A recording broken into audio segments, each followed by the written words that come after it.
षडधिकशततमोऽध्यायः। महर्षि मांडव्य का शूली पर चढ़ाया जाना। जन्मेजय ने पूछा, ब्राह्मण, धर्मराज ने ऐसा कौन सा कर्म किया था जिससे उन्हें शाप प्राप्त हुआ? किस ब्रह्मर्षि के शाप से वे शूद्र योनि में उत्पन्न हुए? वैशंपायन जी ने कहा, राजन, पूर्व काल में मांडव्य नाम से विख्यात एक ब्राह्मण थे, जो धैर्यवान, सब धर्मों के ज्ञाता, सत्यनिष्ठ एवं तपस्वी थे। वे अपने आश्रम के द्वार पर एक वृक्ष के नीचे दोनों बाहें ऊपर को उठाए हुए मौन व्रत धारण करके खड़े रहकर बड़ी भारी तपस्या करते थे। मांडव्य जी बहुत बड़े योगी थे। उस कठोर तपस्या में लगे हुए महर्षि के बहुत दिन व्यतीत हो गए। एक दिन उनके आश्रम पर चोरी का माल लिए हुए बहुत से लुटेरे आए। जन्मेजय, उन चोरों का बहुत से सैनिक पीछा कर रहे थे।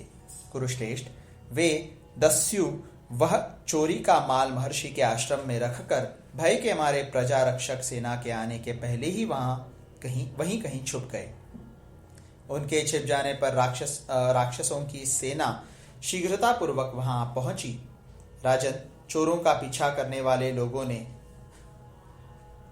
उनके छिप जाने पर रक्षकों की सेना शीघ्रतापूर्वक वहां पहुंची। राजन, चोरों का पीछा करने वाले लोगों ने इस प्रकार तपस्या में लगे हुए उन महर्षि को जब वहां देखा तो पूछा कि द्विजश्रेष्ठ, बताइए, चोर किस रास्ते से भागे हैं, जिससे वह मार्ग पकड़कर हम तीव्र गति से उनका पीछा करें। राजन, उन रक्षकों के इस प्रकार पूछने पर तपस्या के धनी उन महर्षि ने भला बुरा कुछ भी नहीं कहा। तब उन राजपुरुषों ने उस आश्रम में ही चोरों को खोजना आरंभ किया और वहीं छिपे हुए चोरों तथा चोरी के माल को भी देख लिया। फिर तो रक्षकों को मुनि के प्रति मन में संदेह उत्पन्न हो गया और वे उन्हें बांधकर राजा के पास ले गए। वहां पहुंचकर उन्होंने राजा से सब बातें बताई और उन चोरों को भी राजा के हवाले कर दिया।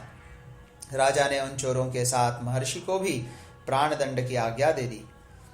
रक्षकों ने उन महातपस्वी मुनि को नहीं पहचाना और उन्हें शूली पर चढ़ा दिया। इस प्रकार वे रक्षक मांडव्य मुनि को शूली पर चढ़ाकर वह सारा धन साथ ले राजा के पास लौट गए। धर्मात्मा ब्रह्मर्षि मांडव्य दीर्घ काल तक उस शूल के अग्रभाग पर बैठे रहे।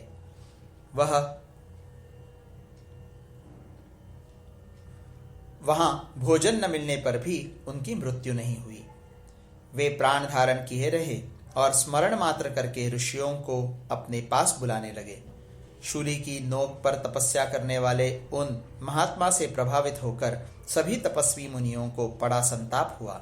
वे रात में पक्षियों का रूप धारण करके वहां उड़ते हुए आए और अपनी शक्ति के अनुसार स्वरूप को प्रकाशित करते हुए उन विप्रवर मांडव्य मुनि से पूछने लगे, ब्राह्मण, हम सुनना चाहते हैं कि आपने कौन सा पाप किया है जिससे यहाँ शूल पर बैठने का यह महान कष्ट आपको प्राप्त हुआ है।